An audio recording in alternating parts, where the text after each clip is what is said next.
I warmly welcome you to this afternoon's session on Global Assessment Report.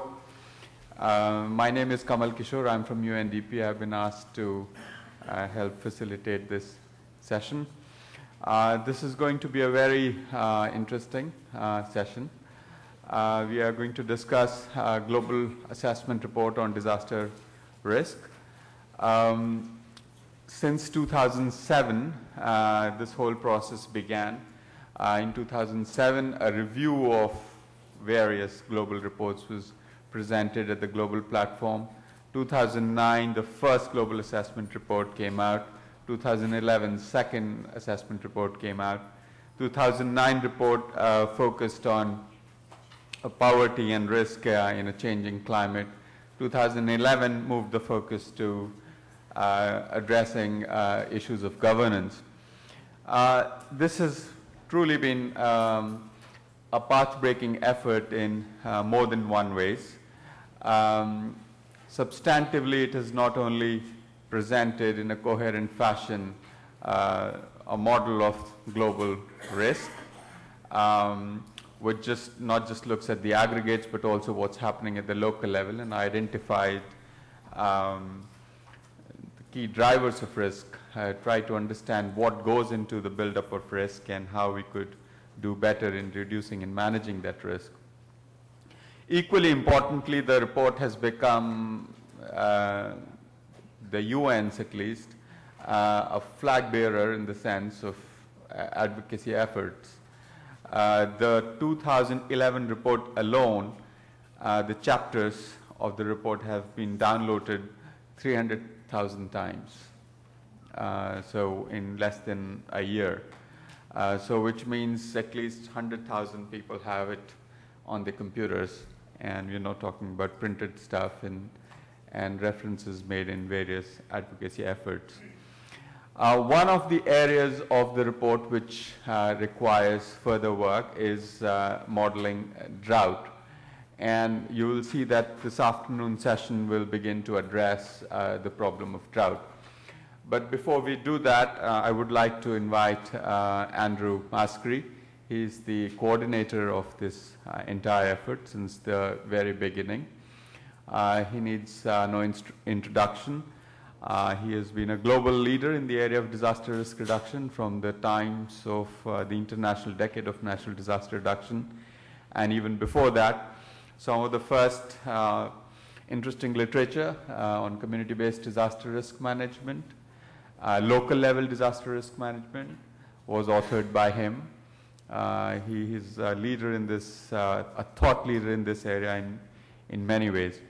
So without further ado, I would now invite Andrew to give the introductory presentation on the assessment report. Okay, thank you very much, Kamal. How do I actually get my presentation up?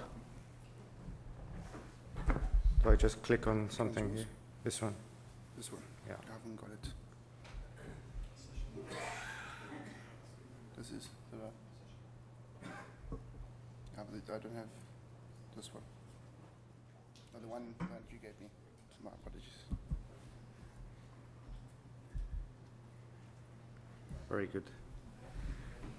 Thank you very much. For those of you who were in the Ignite session yesterday, there won't be many surprises because it's exactly the same as what I'm going to present now, except that this time I'll actually have the opportunity to talk about the slides instead of just flicking through them quickly.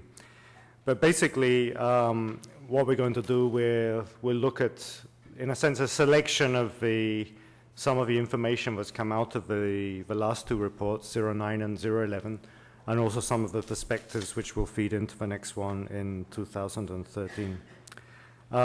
As Kamal said, this is a biennial report every 2 years. It's a UN report launched by the Secretary General.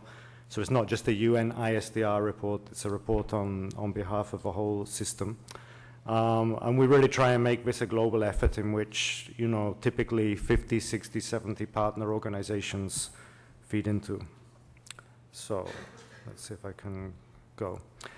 One of the first things we've done in the report, and this is really from our 2009 report, We have a global risk model, which is an effort of a lot of different scientific and technical organizations working together, where we've tried to really map patterns of risk where different kinds of risk, mortality risk and economic loss risk, are concentrated in the globe. In absolute numbers, and these graphs look at mortality risk for multiple hazards. Unsurprisingly, risk is actually very heavily concentrated in just a few countries. And in absolute numbers, most of those are the very large countries in Asia, which simply because of the size of their exposed populations, China, India, Bangladesh, Indonesia, are the countries which do concentrate most mortality risk. But when you look at risk in relative terms, in terms of just the killed per million per inhabitant, we get a very, very different selection of countries out there. And this really includes many small island developing states, and also some of the small countries. Africa is not well represented in these figures for one simple reason, that in 2009 and 2011, and we'll talk about that a little bit later on, we weren't able to incorporate drought risk at all into these calculations. So this is one of the reasons at the moment why African countries do not figure very highly in these statistics. When we think about disasters, we generally think about the large-scale catastrophes which reach the headlines, the disasters in Japan, Thailand, Pakistan we've had in the last year or two. But for most local communities anywhere in the world, disasters are essentially local. And a significant part of the loss is actually associated with very, very small scale, flash floods, landslides, localized storms, localized droughts, etc. And with the report, we're gradually trying to make also an effort to map and to understand this other kind of risk.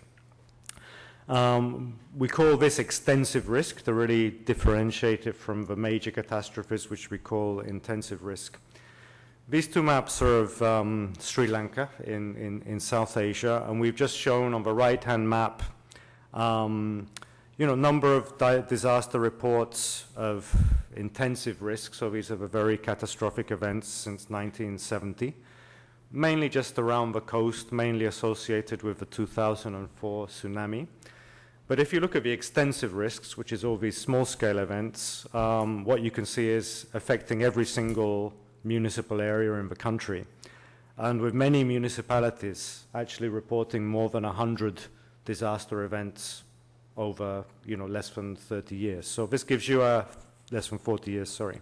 So it starts to give you an idea of, two different segments or layers of risk which we need to understand quite well. In terms of hazards, we've got a reasonably good, I think, global understanding now of hazard distributions. And we can actually understand drought as a hazard. Understanding it as a risk is a lot more complicated. Globally, we have good models now of the distribution of floods, tropical cyclones, earthquakes, and drought. We know that climate change is going to certainly affect the distribution of the hydrometeorological hazards in the future. But as anyone who's read the recent IPCC SREX report will know, moving from general statements in terms of how this may change into the future, in terms of actually understanding the local implications of this for specific hazards in specific places, is still a complicated challenge. But what we do know is about the exposure part of the risk equation. I think most of us know that risk is made up of hazard, intensity, exposure, and vulnerability. And most of the increase in risk, which we've been seeing in the last 20 or 30 years, is actually driven by increases in exposure. And this is particularly in the case of countries and regions which have had very rapid economic growth. This is a map of population exposed to tropical cyclones in China, but we could produce maps of many areas of a country like this. So this isn't particularly difficult to understand.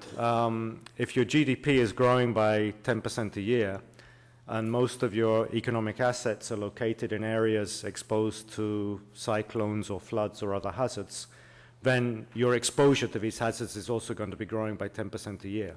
And this is what's happening and has been happening in many countries of the world. It's a real accumulation of risk. On the vulnerability side, in the first report, in the 2009 report, we did a lot of statistical regression analysis between the risk parameters and different sets of social and economic vulnerability parameters to try and really understand what was explaining and what was driving the risk. And clearly one of the first and most important drivers of risk is poverty. Put simply, countries with a low GDP per capita are much more likely to have very, very high levels of mortality compared to countries having a very high GDP per capita, everything else being equal. So these two graphs actually compare Philippines and Japan. Both countries have roughly similar numbers of people on average exposed every year to tropical cyclones. But when we did the calculation, we saw that, Philippines would typically have 17 times more deaths than Japan for the same number of people exposed to the same kind of cyclones. And when you actually compare different groups of countries, the differences can be even more marked. If you compared OECD countries to the LDCs, the least developed countries, again, for cyclone risk, the difference is something like 200 to 1.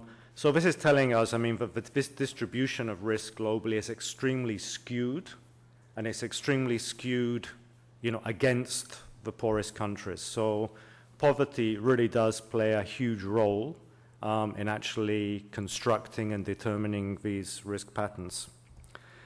A second factor which we identified was related to, urban growth, but also to levels of governance. There are actually indexes out there now of governance quality, which one can measure vis-a-vis risks.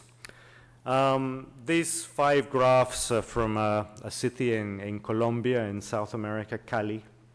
It's a city which has an excellent citywide disaster database right down to the local level, which has been keeping since the 1950s, which is actually a major achievement in itself. But the graphs basically show just at a very, very local micro level the occurrence of floods. Yeah? And what you can see is basically from the 50s, the 60s, the 70s, the 80s, and the 90s, the occurrence of floods almost moving out in concentric circles from a core in the center. And what you're basically seeing here is just the expansion of the city, particularly the expansion of low-income squatter settlements in the city. So if you put together low-income squatter settlements, mainly being built in low-lying flood-prone areas and with no drainage infrastructure, that is like saying equals floods. So this is a pattern that's not just unique to Cali, it's common to many cities in the world, and in fact common to many, many African cities. So really we also have to understand, these deficiencies in the way we're planning and managing urban development as again being one of these major drivers of risk patterns. And the third one, which the 2009 report identified, was really, declining ecosystem services. So these are the roles played by forests, mangroves, wetlands, and other ecosystem services in actually managing and mitigating, different kinds of hazards, floods, storm surges, drought, and so on and so forth. These maps, again, just compare in another South American country, Peru, landslide occurrence before and since the mid-80s. The right-hand map, you can see a large kind of concentration of landslides in an area which had never, ever occurred before, linked basically to deforestation after the construction of a major road into the forest. But these risk drivers actually play out in 2 very, very different ways, depending on whether we're looking at mortality or whether we're looking at economic loss risk. In the case of mortality, the exposure, almost in any region of the world we look at, has gone up. We have more and more people living in hazard-prone areas. But in general, the vulnerability part has been going down because countries have been getting better in terms of disaster response, disaster preparedness, early warning, systems of different kinds. So in general, the mortality risk is going down. And according to our calculations, from the risk model, in some areas it's even gone down. This is East Asia and the Pacific for cyclones, has gone down something like 50% since 1980. But in terms of economic loss risk, the same is not happening. We've still got the exposure going up, like more and more exposed assets in hazard-prone areas. But countries are having much more difficulty in addressing the vulnerability factors, which are much more related to land use planning, environmental management, social protection, environmental management, and so on and so forth. So if you have exposure going up and vulnerability either steady or not going down, then the risk is also going up. And in some regions, this is actually the OECD, these are the rich countries. We just compared this almost as a teaser with GDP per capita and found that the risk of economic loss was going up faster than GDP per capita, which formally means that the risk of losing wealth in disasters is rising faster than the wealth is actually being created. Losses, therefore, are increasing, losses of physical infrastructure. It's very difficult to measure this if you just look at the large-scale events that in any one country maybe only happen every 5 or 10 or 15 years. But if you look at the losses from the small-scale events, so these are all these extensive risk events that are happening every year, it is possible to do some time series and really look at changes over this period of 20 to 30 years. These are some figures from Indonesia. We have, I think, in the audience somewhere, Ridwan from Indonesia, who actually put this database together from us. Where's Ridwan? He's at the back. Again, typical pattern of extensive risk, losses all over an entire country. But interestingly, when we looked at, for example, at schools and health facilities affected across the different countries where we have data, we saw, typically a kind of a 10-fold increase over 1980. Some of that may be due to better disaster reporting, better information. It's difficult to check for that, but we know it's there. Some of it may be due to, climate change as well. Again, very, very difficult to prove. But let's say the strength of the curves indicate the losses really, really are going up and going up very significantly. And these, I think, are gradually turning into serious issues, serious impacts for governments. When we've had dialogues with finance ministries in the last year, it's almost a recurrent echo from all these meetings that the value of these losses, the losses for which governments have responsibility, fiscal responsibility, are now getting so big that they are actually bringing the subject into the finance and planning ministries. The ministries are actually saying, well, this is now an issue that's hurting us, and this is an issue where we now need to develop strategies either to reduce the risks or to manage the risks or to transfer the risks one way or another. Interestingly, these impacts don't affect all countries equally. And we've done now, again, this is from the 2009 report, but we worked on both 2009 and 2011. We've worked on modeling how, some of these impacts affect different kinds of economies. And in these 4 graphs, we've really taken 2 extremes. We've taken 2 of the largest countries in the world, the USA and India, and we've taken 2 of the smallest countries in the world, which is Santa Lucia and Samoa, 2 small island developing states. And we've just compared, it's a simulation of net capital formation over time, and then what would have happened if you then take into account the disaster losses on this capital formation. And basically as I said, these are really 2 extremes, so it's nice as an illustrative example. Most countries fall between these 2 extremes. But basically, in the case of, you know, very large economies, very diversified economies, economies which are well linked into the global economy, well on competitiveness, etc. Generally, the disaster losses really represent only a kind of a blip, you know, a slight blip in terms of total capital formation.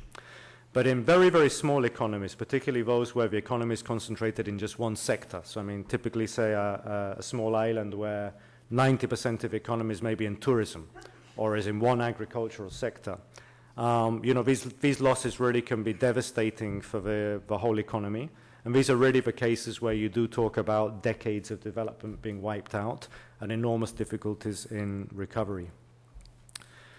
Ultimately, I can't remember who it was 20 or 30 years ago coined the phrase that disasters are unresolved problems of development. I'd like to say it was me, but it wasn't, because I remember reading this like 20 or 30 years ago.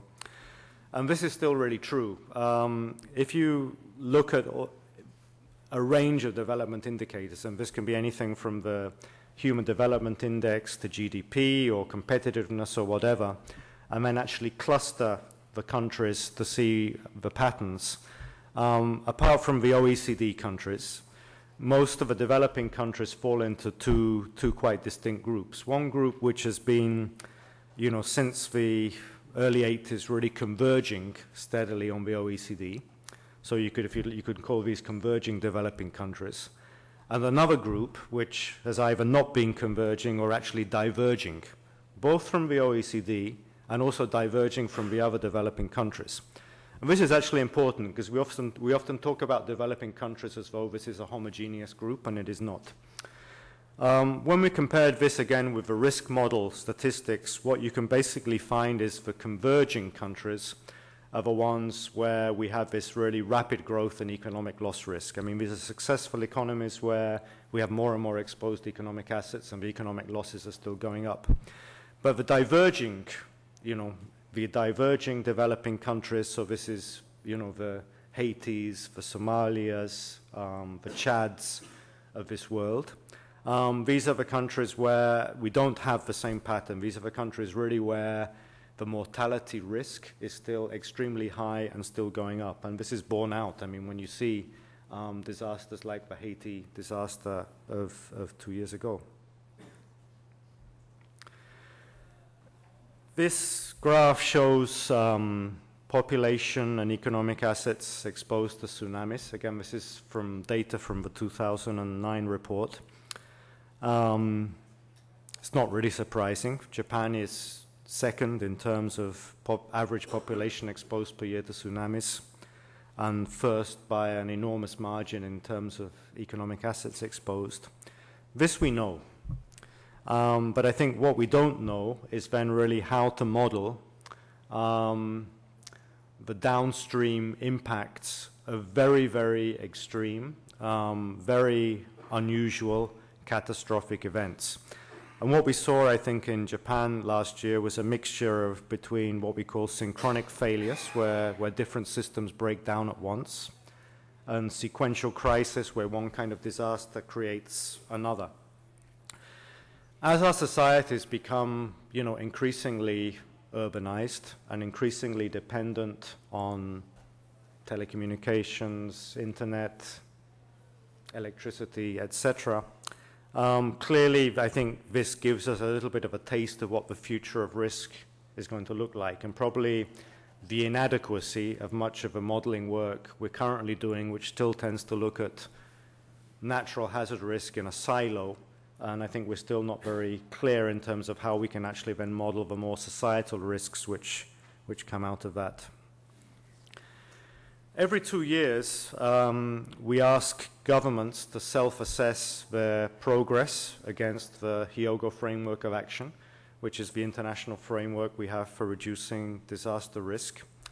The last time we did this, between 2009 and 2011, 130 governments actually did this assessment. So we have a lot of data. It's actually, I think, the biggest global archive on actually what governments are actually doing in risk reduction. But without going into maybe too many details of this, what this graph tells us, this is average progress across the whole world against the 5 Hyogo Framework of Action priority areas. What governments tell us really just corroborates what the risk model tells us. Countries are doing very well in Area 1 and in Area 5, which is basically creating institutional and legislative frameworks to do disaster preparedness and response. Yeah? This is where countries are having success. So we have better response systems, better preparedness systems, and to some extent, better early warning. And this is why, you know, with exceptions, we still have Haiti's happening, we still have Myanmar's happening. In general, the trend in terms of mortality risk is going down. But where countries tell us they are really challenged is particularly in Area 4.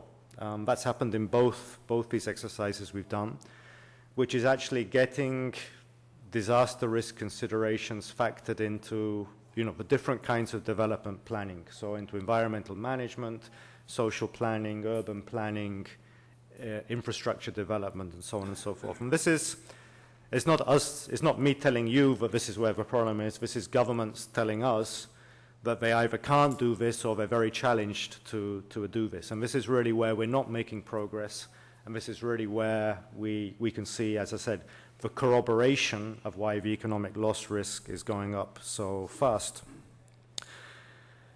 In this Hyogo Area 4 of underlying risk factors, we then asked countries a lot more detailed questions, and we got answers from them on these more detailed questions. I just ask you to focus maybe on the right-hand bar chart, which is where we asked countries whether they were able to use urban and land use planning to reduce risk. And I think anyone who knows about disaster risk reduction, you'll understand that urban and land use planning should be one of the primordial tools that we can use. If we can't actually influence where things are being built, we're not going to really be able to influence whether the risk goes up or down. But I mean, in this case, again, something like 70% of the high-income countries said, yeah, we use urban and land use planning as a DRR tool. Great. So that means they're not building so much in floodplains or along fault lines or on very exposed coastal areas. But if you go down to the low-income countries, it was only, I think, around 14% that said they were either could or able to use planning as a tool, which basically means more than 85% couldn't. So again, this is, this explains to us what's really happening on the ground and why we're having this difficulty in getting this traction in addressing risk.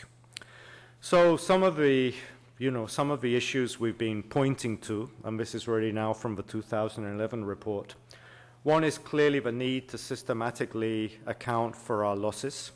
And again, this is something we're still not doing very well.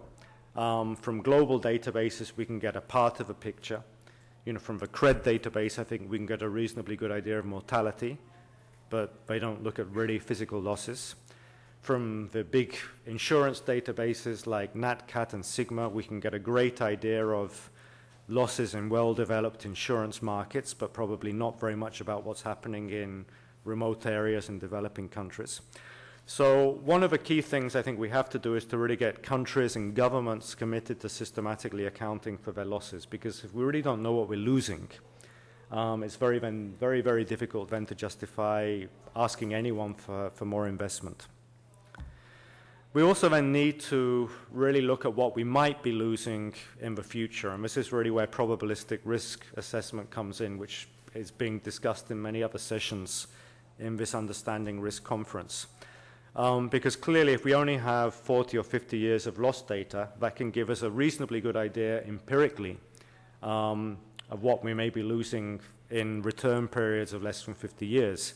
It gives us a very good idea of, if you like, the extensive layer or segment of risk.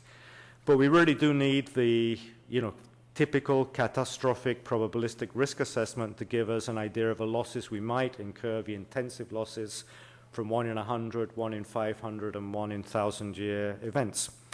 So combining this, I think, we need to start developing risk footprints for every country, and we can use these risk footprints then to really start having dialogues with the government in terms of what they should be or could be investing both in reducing part of these risks and in insuring or transferring through different mechanisms other parts of this risk. And we can use these curves to then really identify different kinds of risk strata. This again is a graph from our own risk model. If we say that risk again is made up of hazard intensity, exposure, and vulnerability, clearly there's nothing we can really do about the hazard intensity. I mean, if we're going to be hit by a Category 5 cyclone, I as a government might pass a law saying the cyclone should turn to Category 1, but the cyclone won't. I mean, we can't legislate against hazard intensity. And we can't do very much about exposure as well. I might, again, decide that I really should relocate Cape Town somewhere else, but Cape Town's here. And most cities are going to stay where they are as well. So really the only thing we can do is reduce vulnerability. But what this graph tells us is maybe not too easy to understand, but we're looking at 4 different categories of tropical cyclones. Cyclones are measured from Category 5, which are the most extreme, to Category 1, which are the, let's say, relatively low-level ones. In the case of the Category 1 cyclone, something like 90% of the risk is actually explained by the vulnerability and only 10% by the exposure. So if 90% is explained by the vulnerability, actually reducing the vulnerability gives us a huge opportunity to reduce the risk. Yeah?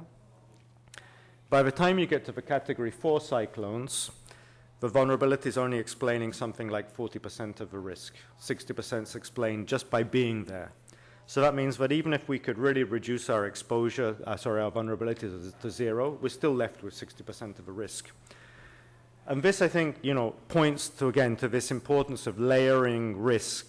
Governments can and should be investing in reducing the risks where if we can reduce our vulnerability, we can get rid of a lot of the risks.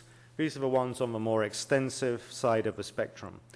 But on the more intensive side of the spectrum, where however much we invest in vulnerability reduction, we're still going to be left with a lot of risk. This is really where we have to be looking at, the different groups of risk transfer instruments, insurance, reinsurance, cat bonds, contingency financing, and so on and so forth.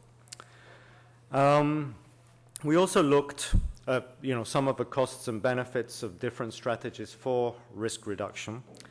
And what came out of these modeling exercises, again, it's fairly intuitive. I don't think it's anything very surprising, but we get much more bang for our buck if we can actually use, planning and design to avoid the risk happening in the first place. So, I mean, if we can actually, the additional cost it would cost us to make sure that things were built in safer locations and to higher standards, the benefits would be around 4 times greater than the avoided costs of rehabilitation, reconstruction, etc., if we didn't do it. But if we actually had to invest in relocating, rebuilding, and retrofitting stuff which is already in the wrong place and already not built to good standards, the cost benefits are often fairly marginal. So it's really telling us, I think, of the importance of really proactive, prospective risk management. And then to finalize, our greatest challenge of all is really how we organize ourselves to do this. And again, if any of you actually would like to take the time to read these 130 reports from governments which come in on the HFA Monitor, and I would encourage you to actually do so, because this is really where you learn, I think, what's happening out there. 3 issues, I think, really came up. One, at the central government level, the importance that this subject, the theme in any country is anchored in a part of government which can both ensure political authority and coherence across the sectors. If disaster risk management is anchored in a part of government which doesn't have any influence over the education sector, the health sector, the transport sector, basically these sectors are going to continue doing business as usual, and we're going to get nowhere. So we need to make sure that in the central government, it's really anchored in somewhere which has both the political authority and can bring coherence across the different government sectors. In terms of local government, decentralization has become almost a kind of a mantra. A lot of what we know needs to happen, has to happen locally. So in principle, decentralization is good. But the experience from many countries in all continents, and I think South Africa was actually one of the countries that talked about this a lot in their national report, when the responsibilities get decentralized, but there isn't an adequate decentralization of the resources and the technical capacities to actually fulfill those responsibilities, it's actually possible to make the problem worse. So we do need to look at how we can actually decentralize step by step in a way that we actually bringing the technical capacities and the resources down at the same time as we're bringing down the legal responsibilities and mandates for DRR. Just one anecdote. I remember a post-disaster recovery program when I was in UNDP in about 2001 we were trying to develop after an earthquake in a rural area. And the team who put together the assessment came up with, the usual wonderful recommendations of building back better and using seismic-resistant technology and this and that and the other. But we then discovered that the 21 most affected municipalities didn't have one single civil engineer among the 21 municipalities. So that's when, in a sense, a lot of what we talk about hits reality on the ground. And last but not least, I think a lot of countries tell us they're still really challenged to work out of government. I mean, to actually have creative partnerships with civil society and civil society organizations in a way that can actually ensure, ownership and sustainability of whatever we do on the ground. And again, anyone who's seen drainage infrastructure built in informal settlements, often, expensive interventions, expensive investments from the government side, but 5 years later just don't work because they're blocked with garbage or have just fallen into complete disrepair because there's no ownership on the community side. This is a real problem and a real issue. So I will stop there. Thank you very much. All this information is available online, and thanks to Julio, who's the second one there, even if you don't have a good internet connection, you now don't need to download any of this stuff. It can actually just all be consulted online, which makes everything easier for those who don't have the facilities to start fast downloading huge archives. So thank you for your attention.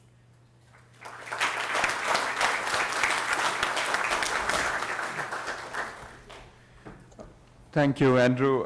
In the interest of time, we will go through all the 4 presentations and then take questions. May I now invite Professor Wadid Aryan.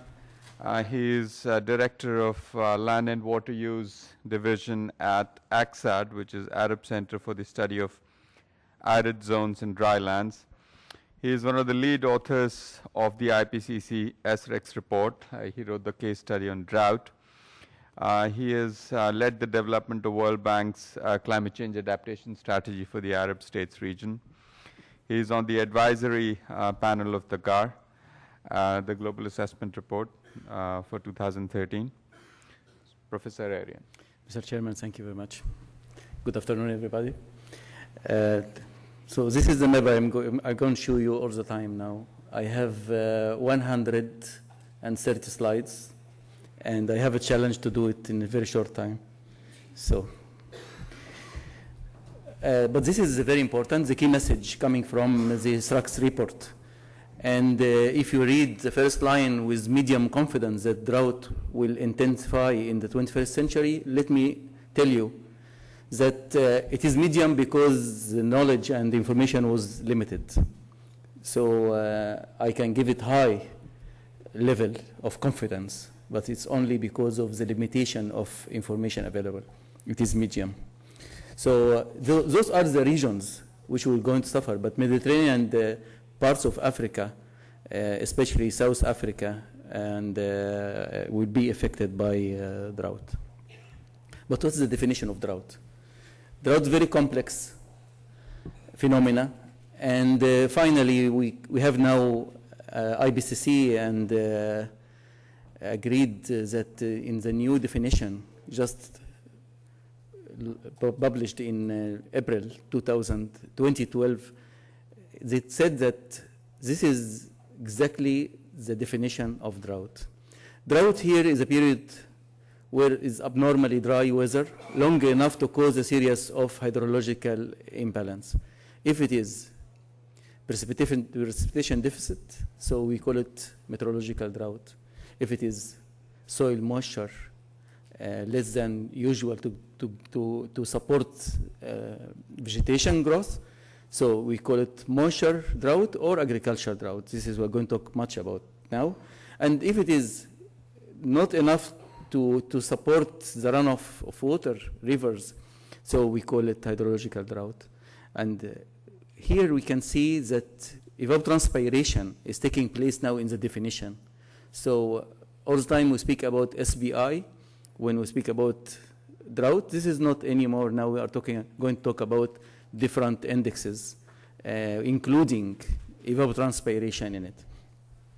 And what is new here is that we are talking about mega drought. This is a decade of drought. So we are expecting to have, in many places, decade of drought. So this is what we call mega drought. And as just has been explained now by Andrew, we have the hazard. So we would like to understand, first of all, what is the shape of the hazard and what is exposure to it, and then come to vulnerability and risk analysis. So this is the way we are going to deal with the subject, and that's why we draw this diagram. Those are the steps we are going to follow. We are going to talk about how we can reach to drought hazard and how to calibrate it with SBI.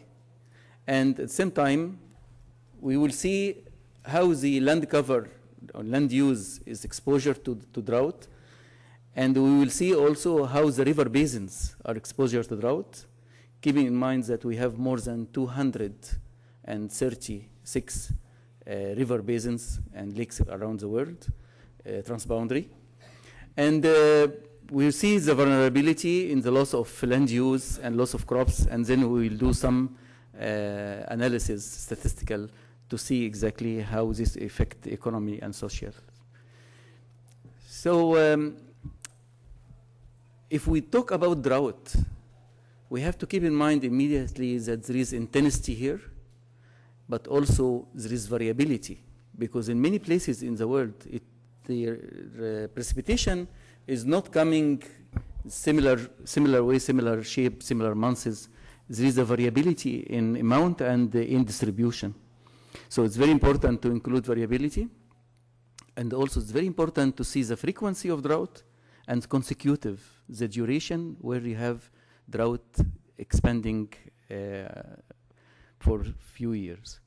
If we have all these four, intensity, variability, frequency, and consecutive, then we can talk about drought hazard.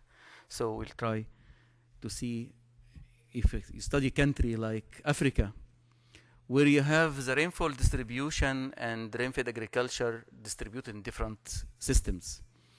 Then the first step you have to do is to identify the agriculture seasons, rainfed seasons. And this is what we have done by studying NGVI, and we came to this map, number of months where we have different months for agriculture seasons, and we came with this map where we identified the seasons expanding and which period for each area in Africa. And this is our final map for rainfed seasons. So we are going to use satellite images. So we have models and we have indexes like vegetation condition index, temperature condition index to calculate VHI, vegetation healthy index. And vegetation healthy index is going to be used as an indicator for intensity, and then we will use it also to estimate the rest of the other parts of drought. So we need photos for different agriculture seasons. For instance, if you have winter areas, like in the northern of Africa, Mediterranean, so we have around 8 to 9 months, and for 11 years, we estimate for all VCI, TCI, and then we calculate VHI. So from there we can come to calculate intensity, variability, frequency, and consecutive. And if we do so, we can use the 4 maps, and I'm giving just an example here for Syria, to see that if you have the intensity map, and you add to it the variability map, and you add to it frequency and consecutive, you can come with the map of intensity. And this is the intensity map of all the study area, where you can see that southern part of Europe is highly affected by drought, and that started from the last century, since the 70s, and expanding till now. And we can see also in the eastern part of Mediterranean, there is increase of drought, but also in the altitude of 14 to 18, there is extensive drought intensity, and we can see it also going to south of Africa. So this is the intensity map, and if we see the variability, we have 2 areas where we have high variability. We have all the Mediterranean part, northern part of Africa, and also the southern part of Africa. We have high variability in all over the world. This is the highest areas for variability. And then we calculate the frequency, and in the frequency, sometimes they tell you, okay, we had drought. And someone say, okay, we have it for 4 years. But in reality, if we study it by pixel, we will see that some pixels, you have drought for 7 and 8 and 10 years sometimes. So this is different than when we just generalize the idea that, okay, we have a drought we have drought even for 12 years in certain parts. This is the frequency. And the consecutive, we have in many places here, you can see sometimes the drought is continued, of course, but the majority, we can see 7 and 8 years of continuous drought in many places in the study areas. If we combine the 4 in hierarchical system, we can come to understand where exactly the drought hazard expand. And if we enlarge this, we can see the drought hazard in 7 classes, and over 75% intensity and hazard in some places. We can see the areas. So this is the map which showing us the agricultural drought hazard, and this is the tables for all the countries ranked from 7 to 1, where 7 is the highest drought hazard and 1 is the lowest drought hazard for all the countries which we have studied in this map. Around 80, more than 80 countries. This is one of the examples, Spain. I just selected to tell you that Spain is really suffering from drought. And when I look to Spain, Greece, Portuguese, I understand immediately why they have financial crisis. Stability in agriculture has been reduced since the 70s, even in France.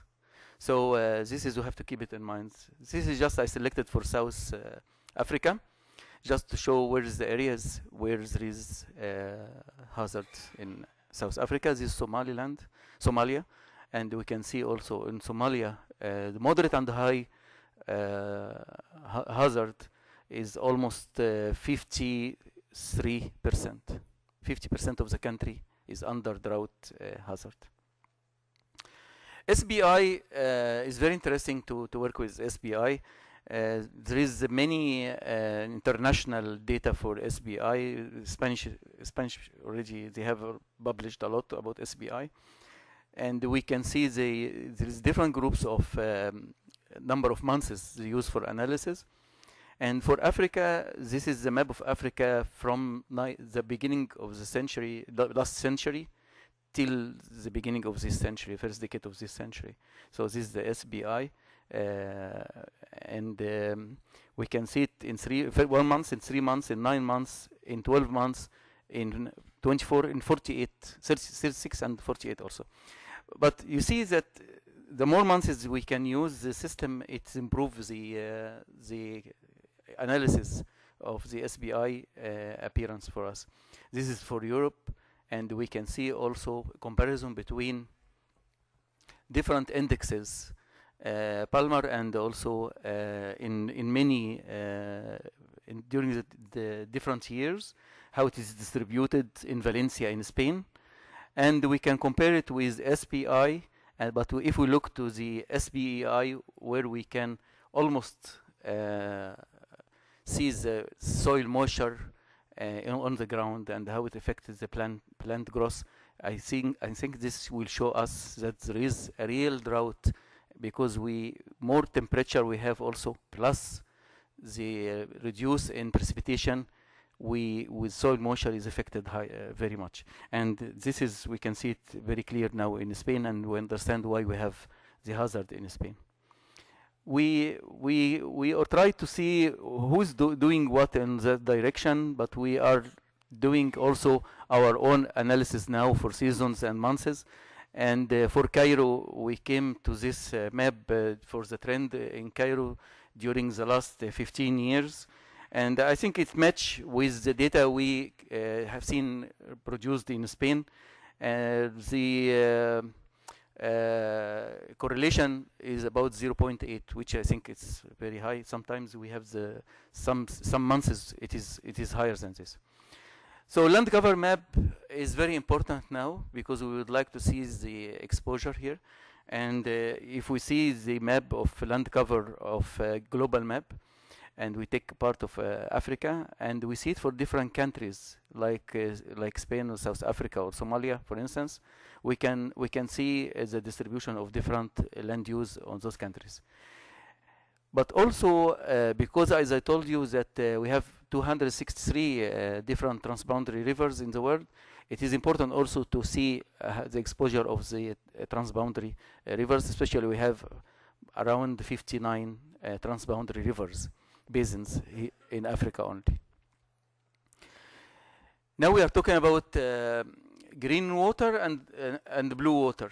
And the more you are on the upstream, it's different than being on the downstream. More in the upstream, you can talk more about green water and the blue water. But the more you are in the downstream, you are talking only about blue water most of the time, because it's limited water. And this is the problem of many countries, and we will see this also in two places, in Nile Basin, and we will see it also in Efrat River. So in Nile Basin, we can see the distribution in the country in general, the Nile Basin as part of these countries. But we can see also that out of the 7,000 million cubic meter falls on the 11 country in Africa, in the countries of the Nile, there is only 1,660 is inside the basin. And Egypt, Sudan, they receive only 84 million out of all this amount. So the rest is in the green water. And part of it only goes to Egypt and Sudan as the blue water. And if you start to build projects over the Nile, that means this small amount, which is less than 1%, is going to be reduced. And that's why the green water, as you can see here in Egypt, is zero. Eritrea 0, Ethiopia 13%, and like this. You can see the distribution. And if we go and see the drought intensity, we can see it is high in the middle of the basin, in Sudan especially. And variability is high up and less down. But the frequency is increasing even around Victoria Lake. And we can see also that it is consecutive in Sudan, especially in the rangeland area and the rainfed agriculture area. And that's what showing us that the drought hazard is very high on most of the places of the Nile Basin.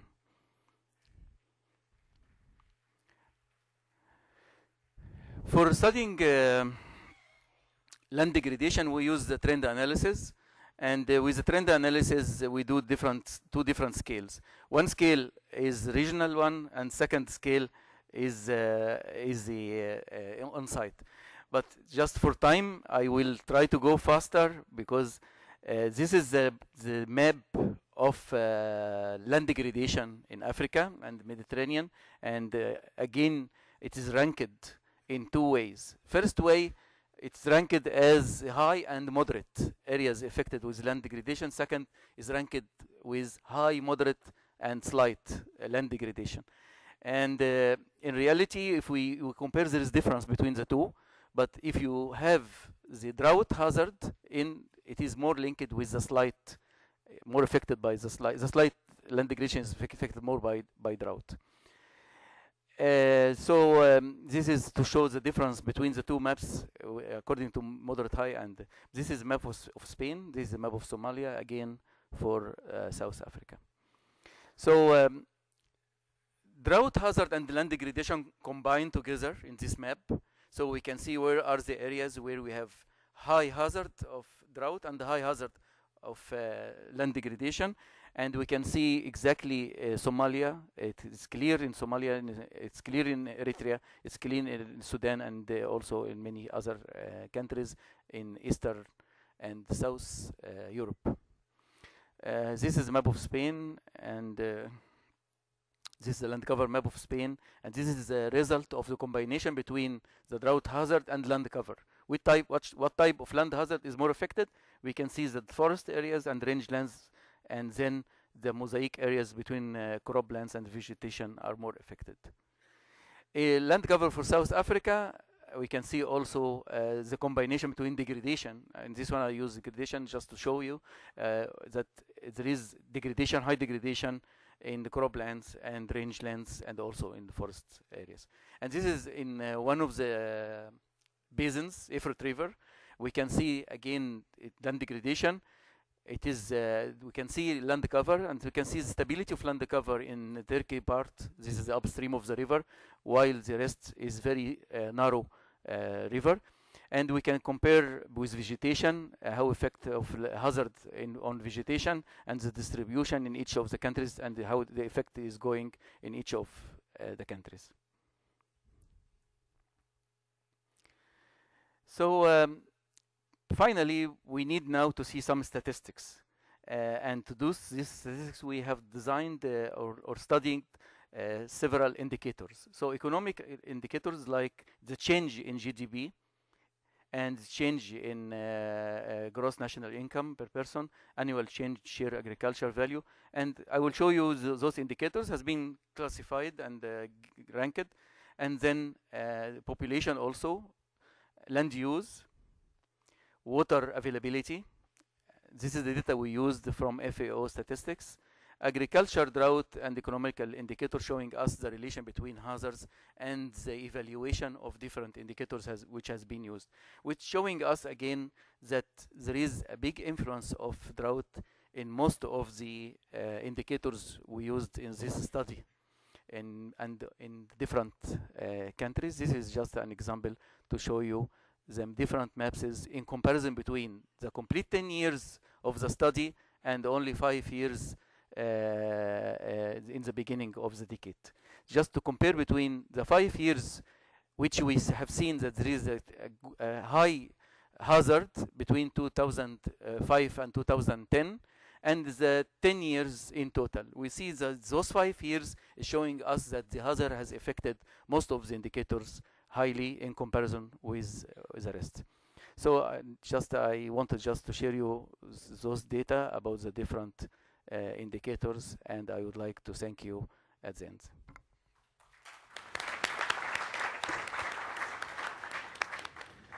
Thank you very much, Professor Aryan. Now, may I invite Dr. Harikishan Jayanti to talk about his work on drought issues. Dr. Jayanti went to do his higher studies at Indian Institute of Technology, Roorkee, did his PhD from Utah State University. He has many years of experience working on risk management issues. Quite notably, he's worked for FuseNet for a couple of years, and before that on risk analysis issues with the Risk Management Solutions India for 4 years. Thank you, sir. Dr. Jayanti. Thank you. Good afternoon, everyone. This presentation will be short, and by the end of this presentation, you will realize that you will have on your table a systematic and a scientific procedure to quantify agricultural drought risk. So, first point, the title of the presentation. It's nothing but a probabilistic approach to quantify risk. All I did was give you the results. If I conduct this analysis, what would I get? I would get a loss exceedance probability curve for principal crops cultivated in 3 countries, maize in Malawi, Mozambique, millets in Niger. In this study, there are 2 other components also. One, this analysis we conducted using satellite estimated rainfall and PET. And second, we used a software platform called GeoWRSI that has been customized for this analysis, for this purpose. Now, quickly, this is where I come from. I worked in Famine Early Warning System Network in US, and its goal is very, very benevolent and very broad scaled. That is, it wants to ensure what is the food insecurity, at what place, and how much of the population is affected in terms of quantity, and in correct time. Is the assessment has to be made in correct time. With this objective, the emphasis is on 3 parts. The availability, where is it available in excess, where is the deficit, and how quickly we can route this, and how efficiently we can do it. In this purpose, we have what is called a very good decision support system which is supporting us, and our own climate services. That means the daily satellite estimates of rainfall and PET are aggregated together into a 10-day average values, and those are used to generate a suite of products that are hosted on the web and freely downloadable. You have rainfall estimates, you have moisture index, soil water index anomalies, you have water requirement satisfaction index, and essentially this is also conducted for rangelands. A host of indexes are there. Now, what this water requirement satisfaction index, most of you know it. It conducts a water balance in the soil root zone for a given crop. It uses precipitation, PET, length of growing period for a given crop, crop coefficients, and the soils, and it conducts a root zone soil water balance, and at end of each decade, from the day of sowings, it churns out you a number from 0 to 100. If it is 100, the crop is not stressed, its water requirement is fulfilled. If it falls below 50, the crop is really stressed and its yield potential will be totally lost. So you have a scale, you have an index, and this is being done since last 10, 12 years consistently for Africa and Latin America. Now I have a good database of this. That means I have PET values, soil values. So the purpose of the study, the background was the global assessment reports. They highlighted a couple of facts. The recent one highlighted that drought had multi-sectoral impacts, which everyone knows. The primary impact is loss in production, but the secondary impacts, loss in transportation, storages, the tertiary effects, all the manufacturing industries that are based on agricultural produce, they are affected. So it has multi-sectoral impacts, we all know it. What we don't have is a quantitative risk assessment. That means how do we quantify the long-term losses? What are the potential loss for a given area if a drought occurs? So that is what this study is all about. So, title, Characterization of Agricultural Drought Risk Using Satellite Estimated Rainfall. Simple, straightforward. What is the approach? It's a basic template used in any risk analysis. Basically, you have what you call a hazard model, then you have an exposure model. Both these are combined to get your vulnerability. From this, you assess what are the losses, And from these losses, you have loss metrics and a loss exceedance probability curve. It's a simple, straightforward 5-step procedure. Now, in hazard, we can use different hazard indices. You can use standardized precipitation index. You can use SPEI, as he has told, moisture availability index, any index. In this study, we have used water resource satisfaction index, water requirement satisfaction index, because it's the closest crop water index that is reflecting the crop potential under stress and under normal conditions. So I got decadal values since last 12 years. And exposure, I have got district-wise areas in Malawi, Mozambique, Kenya, and Niger, millets in Niger. I've got these areas. All I need to do is build a vulnerability model for a normal year as well as for a drought year. How does it happen? What is the relative picture giving us? Once I have this, okay, the model will look like, what is the relative yield reduction? Can it be explained as a function of relative water deficit? This is in line with the FAO yield reduction factor graph. For all of you who are familiar with the graph, 1 minus actual ET by PET explains the yield, 1 minus actual yield divided by the potential yield. On the same lines, these vulnerability models have been developed in this study. Once I have that, I analyzed the historical data of last 10 years and simulated the rainfall for these areas for 500 years, keeping in mind the statistical and the spatial and temporal characteristics. I generated the simulated data, ran GeoWRSI for these 500 years, and generated the simulated losses. That means I identified the droughts in these simulated data, and corresponding to these droughts, I calculated the losses in yield. Once I have got the simulated losses, drought losses in yield, I multiply it with a reference area to get the loss in production corresponding to different drought events. Simple. So once I get that, I will get a continuous loss exceedance probability curve. If I don't use simulated data, I'll have only 2 or 3 points. So once I get that, I will get all the loss metrics like average annual loss. I'll get losses corresponding to different return period droughts, probable maximum loss, and you have all the loss metrics available. So now we'll get on to the results. The first, all these results have been structured in this way. First few graphs will describe the exposure part, the hazard part.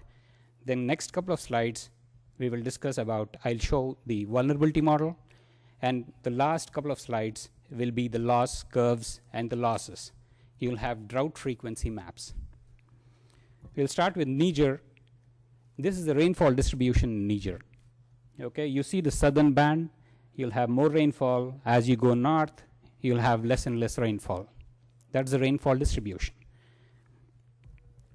This is the millet cultivation in the country.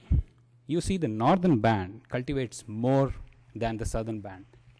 So what this says is the millets in the northern band are more susceptible to rainfall deficiencies. That's the way world is. And this is the same but production map. But the production is more on the southern belt, more in the southern belt than the northern belt. So you have high yielding areas in the south, less yielding areas in the north, although north is more cultivating more. So you have a real world problem. How do you characterize such an area? This is the vulnerability model which comes out in this area. On the x-axis is 1 minus WRSI. WRSI is nothing but actual evapotranspiration divided by water requirement. That's a ratio. So if I get this, the term 1 minus WRSI is synonymous to what is available in the FAO graph. Corresponding to this water deficit, what would be my yield deficit, relative yield deficit? That means I take a normal year, I take the drought year. So to what degree during a drought year is the yield down with respect to the normal year, nearest normal year?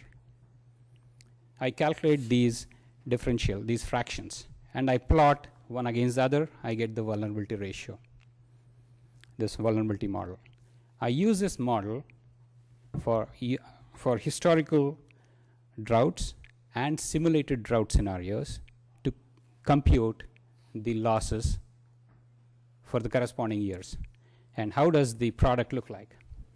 The loss exceedance curve for agricultural drought in Niger, the losses they look like this. Now on the x-axis is the exceedance probability. That means return period can be calculated from them. See 0.1, that means one 10-year drought is associated with such a loss.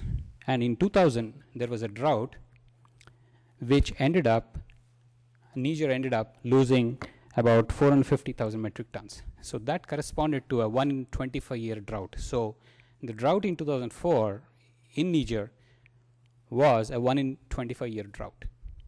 So in this manner, that country can have a loss potential map for its own country. So for design purpose, policy making and all.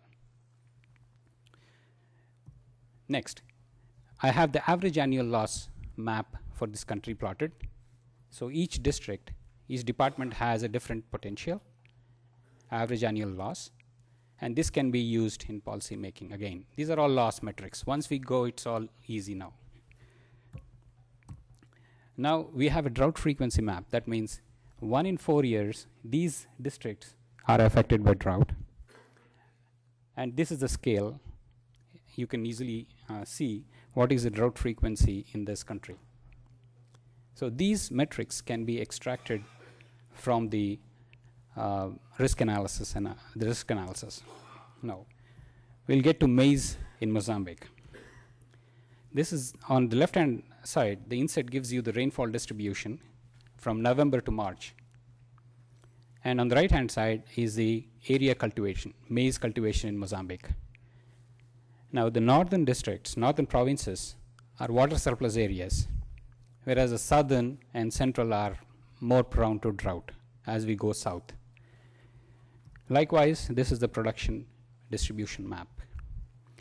So I followed the same procedure, developed the vulnerability model. This is the equation. This is how it looks like. Use that to simulated data, simulated droughts, calculated the loss, determined the loss exceedance probability. This is how it looks like for entire Mozambique. This is for entire Mozambique. Now I have a very interesting graph for you.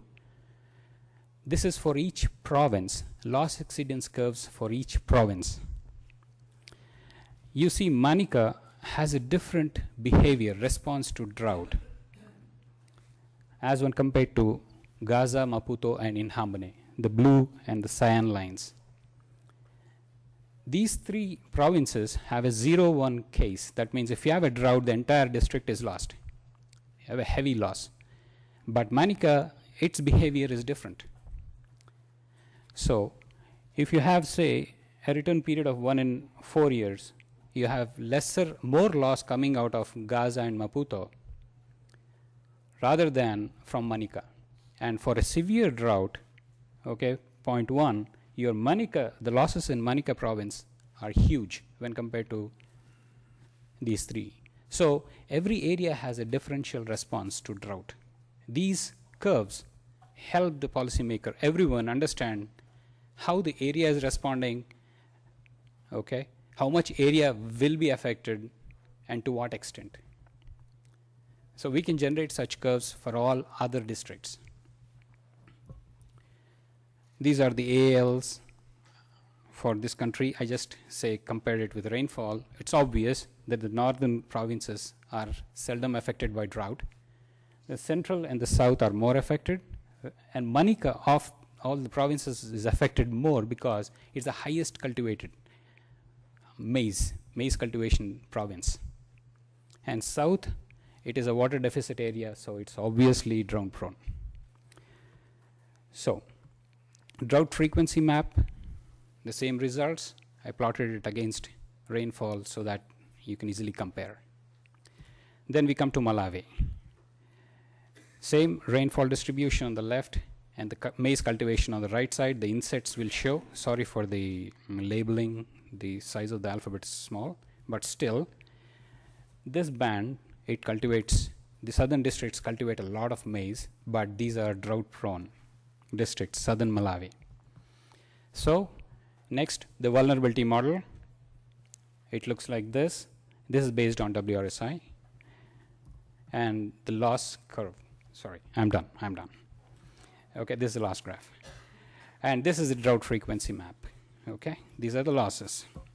So conclusion, we have a standard procedure. We know what are the steps, and these are the standard results. If I don't do it, even if you do it, you'll arrive at the same results. So it's a scientific procedure. And the loss metrics can be obtained accordingly. Thank you.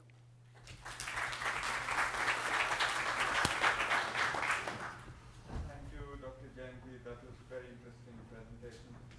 Now I invite Julio Serge, a longtime colleague. He is with the ISTR Secretariat, part of the team that's working on the global assessment reports. Prior to this, he was with the UNDP for the Global Risk Identification Program, and before that, he worked for many years with LARED. Julio is one of the chief architects of the Descentmentar system, which helps countries develop damage and loss accounting systems that capture losses on a high resolution. He has done some path-breaking work in over the last 20 years. I have had the privilege of working with him in half of those 20 years at least. So, Julio. Thank you very much. Well, I am the lucky presenter that has been left with minus 10 minutes to present. So I should, stop. So thank you very much. I'll try to do this like an Ignite presentation, so in seriously 1 minute. We've heard all the time these huge figures that we have lost, billions of dollars in losses. We believe that's an understatement. It's much more than that. Most of these figures come from a very, very well-known source of disaster data. It's called MDAT. I'm sure all of you know it. Very good data source, as Andrew said, for mortality. They do leave outside a lot of small and medium disasters that we've seen are critical. And they only have like 3 indicators: mortality, economic loss, and affected.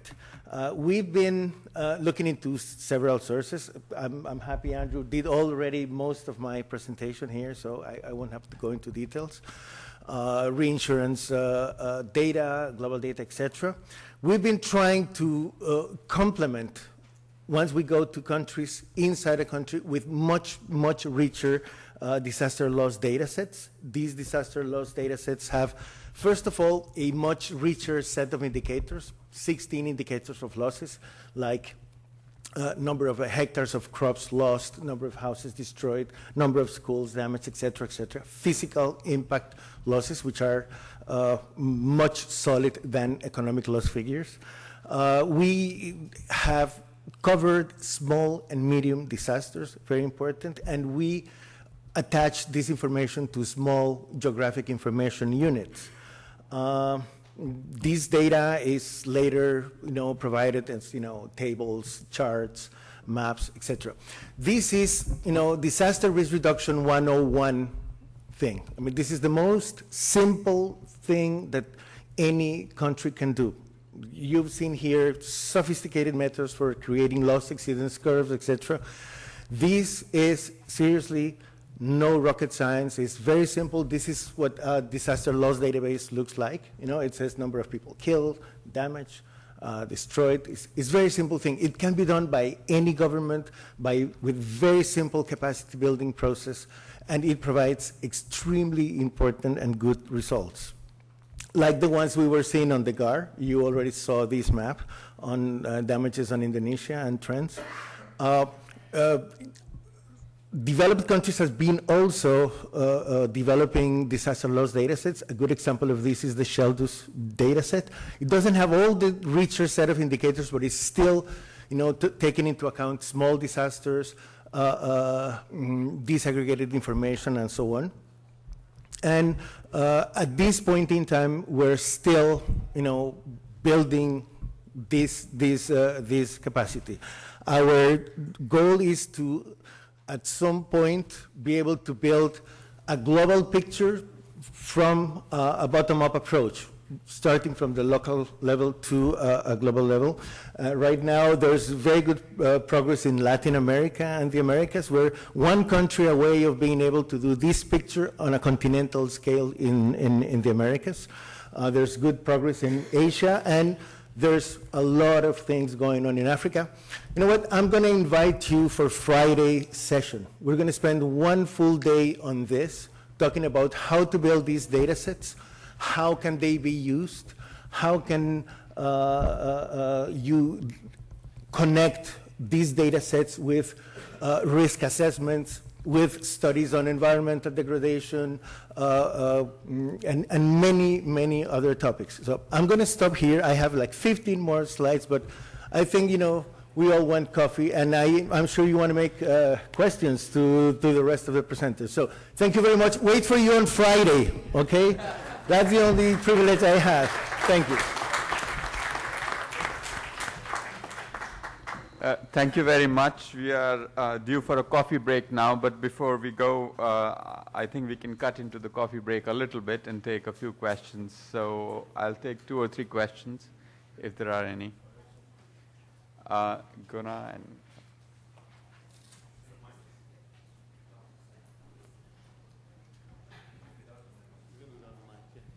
Thank you. My name is Guna Paudel. I'm from Nepal. My questions are related to the drought assessment. Of course, as you presented, the analysis kind of straightforward, where if you have satellite images, if you have a good computer, you can produce this. My question now is, when you talk about risk, I think we are really talking about water resources drought. Farmers who have irrigation facilities and they don't get water, there's a false sense of hope, and for a long period they don't get water. I think that is a real risk, where they lose a lot of inputs. I think we need some methodologies to develop and use in many parts of the world. I think for Africa, rainfed agriculture, what you have presented looks very good. The other one is the salinity. Both groundwater, surface water salinity cause a lot of droughts in Bangladesh, Vietnam, many delta. I would like to really see data, approaches, reports on, I will not call hydrological drought, I'll call water resources drought. Thank you.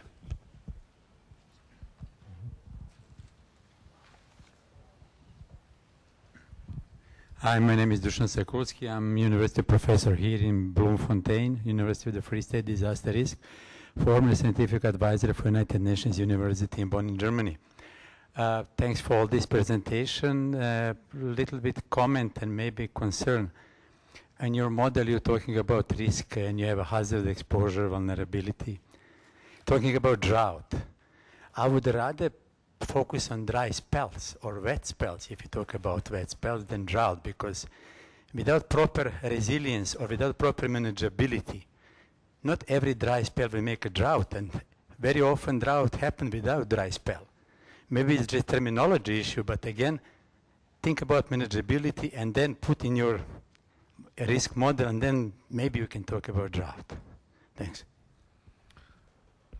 Okay, one last question, and then you can respond. Thanks. I have 2, but they're very quick. So first, a question on the agricultural drought risk, in Malawi and elsewhere. You probably didn't, look at correlation of rainfall and crop yields, but I'm just wondering if you also, in your analysis, taken onto other account, like kind of cross-check that against factors like the wealth of the farmers and the types of seeds they're using, and because we've seen in some other countries, like in Senegal, that primary drivers of loss were actually other factors other than rainfall. So how you kind of cross-check those data. And then I was wondering on the damage and loss assessment, whether there's a move to look into spending on disasters. So we know, we have standardized methodology for accounting for damages, but then trying to account for, spending I just had to try to do this recently, and it was very difficult. Government spending on disasters, private sector spending, and individualistic. If there's any sort of advances there. Thank you. Let me answer your first question. Thank you. Let me answer your first question. It's not based on rainfall deficiency. It's based on water requirement satisfaction index. What it does is it conducts a soil water balance in the root zone, crop root zone. So it takes into account the type of crop, it uses the crop coefficients, everything, precipitation, PET, soils, and then calculates what is the deficiency of water in the root zone that is available for the crop to survive. So it is not per se rainfall. So it is closer to the crop water needs. And that is what the theory says is more the deficit, more the effect on the crop yield. So that's where we are shifting from rainfall deficiencies and indices to more related to, by using crop indices, we are more closer to representing what is an agricultural drought. Now, another thing, most people confuse when we use the meteorological indices, okay, and meteorological droughts. Not all meteorological droughts result in agricultural loss in production or reduction in crop area. So WRSI is closer to that scenario. So when we talk about drought risk assessment, we are talking about agricultural drought risk assessment. So there is a distinct line. We have taken the fork. Okay, we are going more towards the ag part. That means crop response to water deficit. As regards to government spending, those are the guys. Let me respond to the question of government spending. Loss data sets can be very flexible. We use an open source system that allows these databases to be expanded to multiple variables. In general, we've seen the tendency on A to also record, along with direct losses, some sort of indirect losses, and a lot of data on relief and response and disaster attention expenses. We have been developing over the past 2 or 3 years mechanisms to take these direct losses and extrapolate on other types of losses, using, for example, loosely the ECLAC methodology for disaster loss, for damage and loss assessment on post-disaster situations. But it's still, as in many things, unresolved subject. We believe that governments do not know, in general, what they lose. We've asked even, European governments. You see the blue map, the blue areas there. They don't know. Germany, France, they don't have a full figure of what are their losses, not even the direct ones. So the idea is we have to start, recording our losses. If we don't know what we lose, how can we really work and monitor our progress? That's the fundamental message.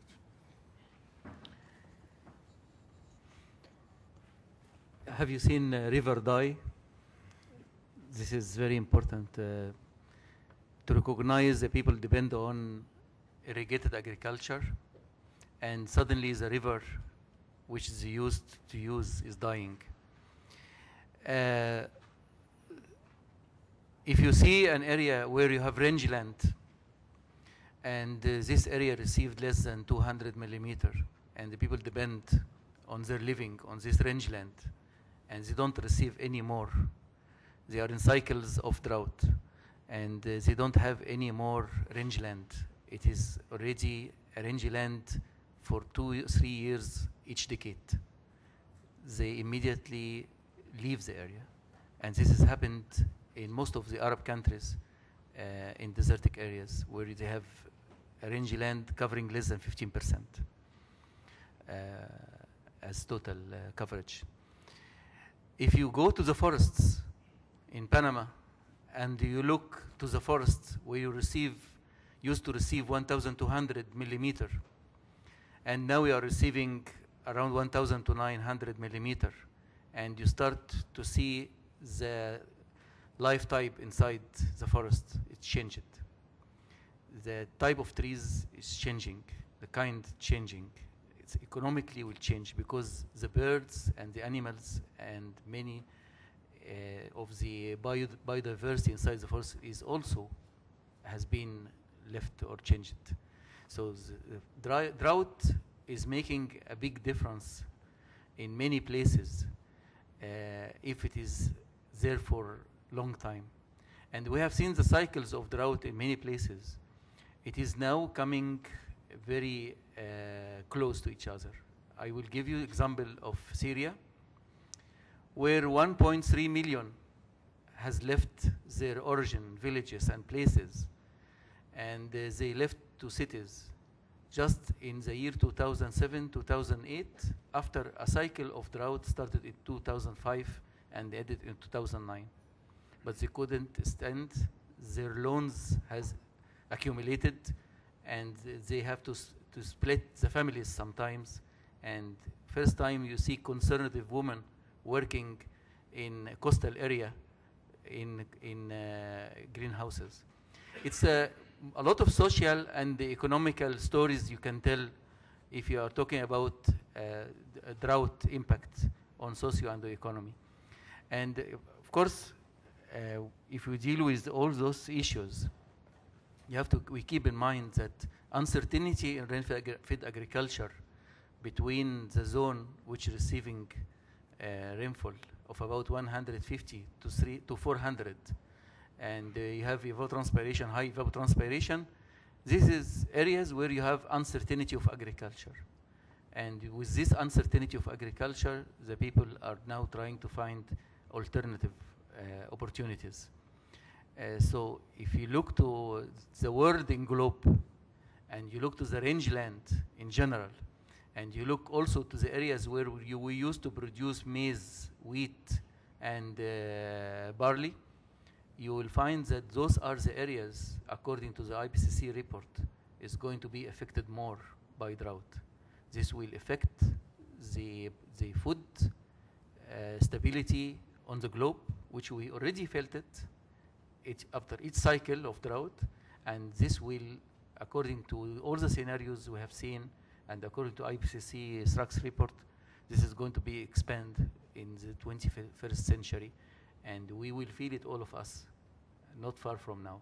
So we are really under threat of drought, and this is an issue which we don't feel it sometimes because it goes very slow as a disaster, but it as accumulated, we immediately get the feeling of this disaster, how it has really affected our stability, not in one point, but the stability in the balance in the globe, on food production, in migration, in water scarcity, and also biodiversity and land degradation.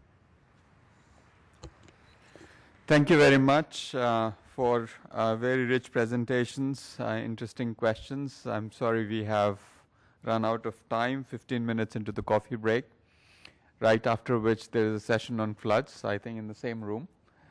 So thank you very much, and thank you for being here.